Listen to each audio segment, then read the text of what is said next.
Assalamualaikum warahmatullahi wabarakatuh. Jumpa lagi di channel Dokter IT Bird Farm, channel yang konsisten membahas tentang rawatan murai batu lomba dan penangkaran dunia burung. Gimana teman-teman kabarnya hari ini ya? Mudah-mudahan rezekinya lancar semua ya yang menyaksikan video saya sampai akhir. Yang sakit segera diberi kesembuhan. Amin. Nah, tema kali ini teman-teman lomba setiap minggu ya. Bulu jatuh susah disetting. Nah, apa dampaknya ketika kita melombakan burung murai batu kita setiap minggunya? Nah, ini sebelum kita masuk ke topik pembahasan, kita masuk intro terlebih dahulu. Cekidot.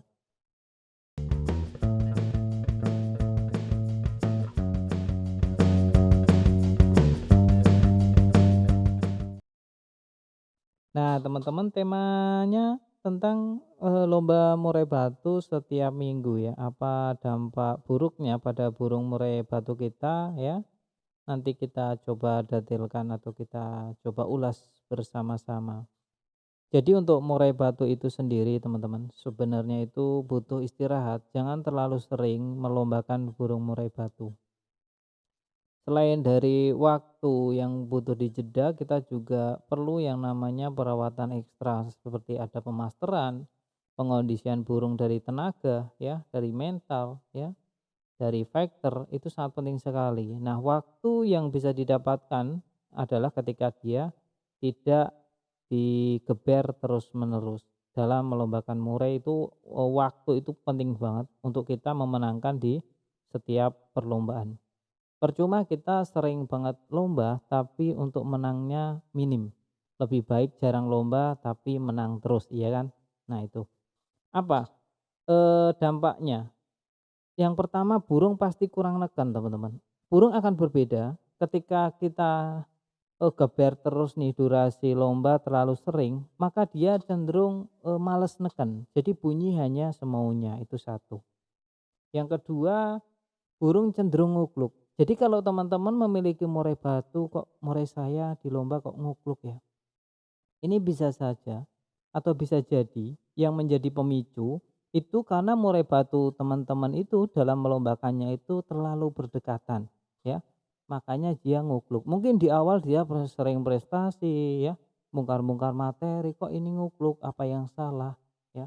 Teman-teman coba otak-atik di settingan padahal teman-teman lupa durasi lah yang mempengaruhinya. Itu bisa saja terjadi. Terus burung apalagi? Pasang badan. Nah, kalau burung murai batu teman-teman pasang badan, yang dicek pertama jangan settingan EF-nya. Coba cek durasi lombanya. Apakah durasi lombanya sudah jauh atau berdekatan? Nah, kalau durasi lombanya contoh sudah sebulan sekali kok, baru deh mulai menggali di EF-nya. Sebelum kita menggali ke hal-hal lain seperti perawatan yang harus jemur, harus ini, harus itu, coba cek durasi lomba teman-teman. Tadi yang ketiga ya pasang badan, yang keempat kondangan terus. Nah, kalau teman-teman melombakan burung murai batu dan kondangan terus dalam artian tidak pernah menang, apakah teman-teman sering melombakan? Udah jangan ke yang lain dulu ya, jangan ke yang lain. Terus yang kelima pasti bikin pusing. Sudah memelihara murai batu, perawatannya ekstra, vitaminnya kadang juga ditambah, belum ekstra foodingnya yang tidak murah ya, perawatannya yang memakan waktu yang tidak sedikit. Kita akan pusing kalau murai batu kita tak kunjung prestasi. Makanya tagline yang paling bagus adalah sedikit lomba tapi prestasi terus daripada banyak lomba jarang prestasi. Dah itu pegang ya. Terus bulu jatuh. Nah, ini bisa berdampak sampai bulu jatuh ketika kita over lomba teman-teman ya. Bulu jatuh, kalau bulu jatuh itu terkadang ada yang nunggu waktu paling cepat itu 3 bulan untuk pengondisian awal lagi, tapi nggak sedikit juga yang kalau jatuh itu susah untuk kembali lagi. Jadi dia nanti akan jatuh lagi yang seperti mutasinya itu nggak kunjung selesai. Nah, kalau udah seperti ini ribet teman-teman, untuk ke top perform lagi sangat susah sekali.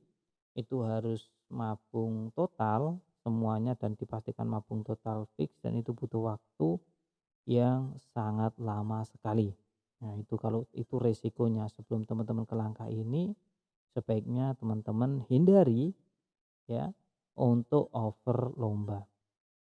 Terus yang selanjutnya pengondisian lama. Tentu burung murai batu jika sudah mengalami trouble itu pasti untuk mengkondisikannya tidaklah mudah.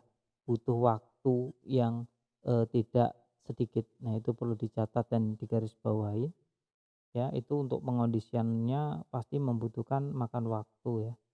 Terus burung nakal. Nah, ini bisa saja kalau sudah levelnya untuk murai batu yang sering banget dilombakan dalam waktu dekat bisa saja nakal. Kalau sudah nakal ya, kalau kan semua tadi ada level-levelnya. Kalau sudah ke tahapan nakal, maka mau dikurangin EF-nya juga cenderung akan nakal dan burung juga gacor. Nah, ini bisa berdampak buruk pada burung murai batu teman-teman.